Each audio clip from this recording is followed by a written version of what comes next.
julle, ek was nou halfpad op pad dorp toe, en toe kry ek 'n oproep dat Pieter en Elis maar iets op die hart het. Iets my wil sê?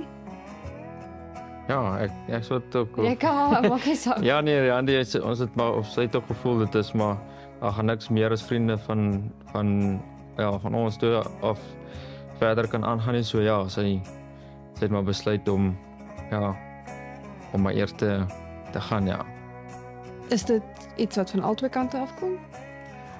Ja, ek voel my kant ook so. Ja, ek so. is 'n wederzijdse gevoel. 'n gesamentlike besluit. Ja, En het jy vrede in jou hart? ek weet dit is die regte besluit en ek gun hom die geleentheid om meer tyd saam met haar te spandeer.